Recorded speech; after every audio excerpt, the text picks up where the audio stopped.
Oke, di kesempatan kali ini kita bakal kupas tuntas satu pertanyaan yang kelihatannya simpel tapi sering bikin bingung.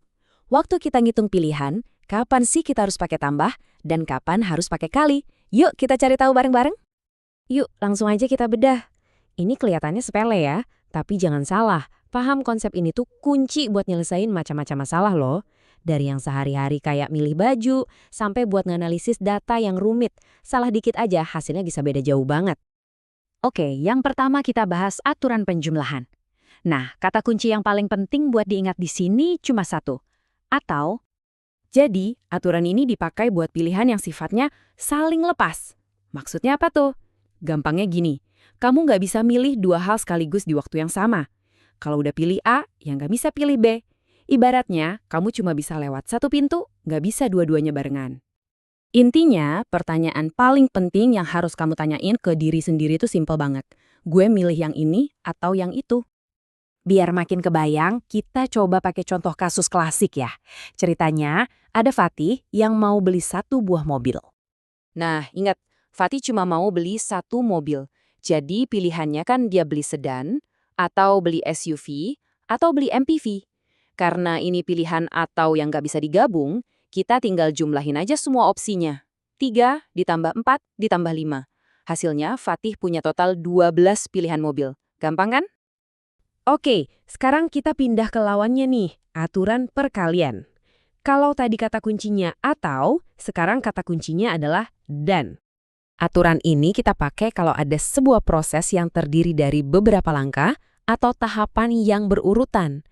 Jadi, setiap langkah itu harus dilakuin buat dapat satu hasil akhir. Ini nih yang seru, cara mikirnya jadi beda. Di sini kita bukan lagi milih satu dari banyak hal, tapi kita lagi ngebangun atau nyusun sebuah kombinasi.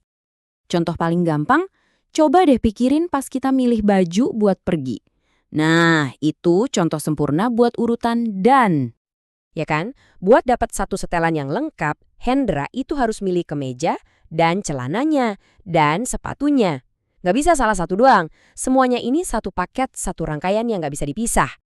Karena gitu, kita kalikan aja jumlah pilihan di tiap tahapnya.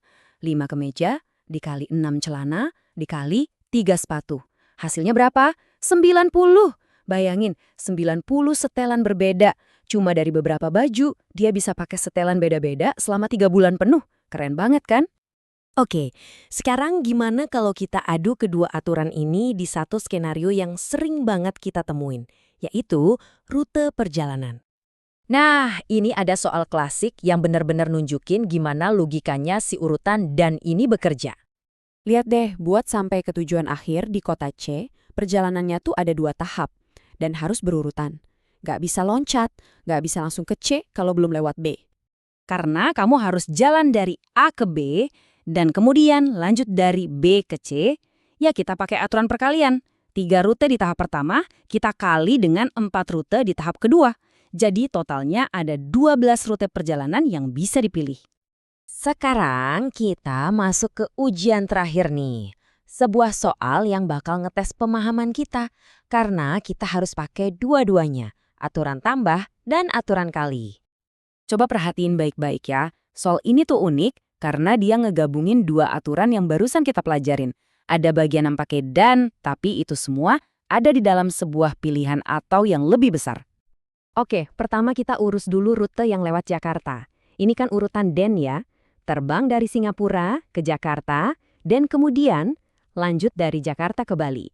Berarti 3 dikali 4 dapat 12 cara. Nah, selain itu ada juga pilihan penerbangan langsung, yang jumlahnya ada 2. Sekarang pertanyaannya, hubungan antara 2 kelompok cara ini apa? Kamu kan nggak mungkin terbang via Jakarta dan terbang langsung di saat yang bersamaan kan? Nah, berarti ini adalah pilihan atau. Dan karena kita bisa pilih terbang via Jakarta atau terbang langsung, kita pakai deh aturan penjumlahan. Jadi hasil dari 2 pilihan besar tadi kita jumlahin aja.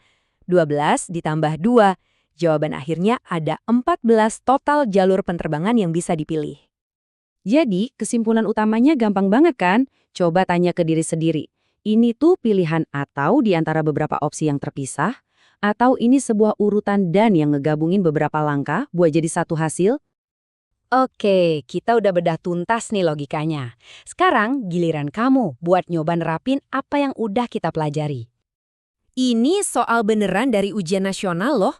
Coba lihat diagramnya baik-baik.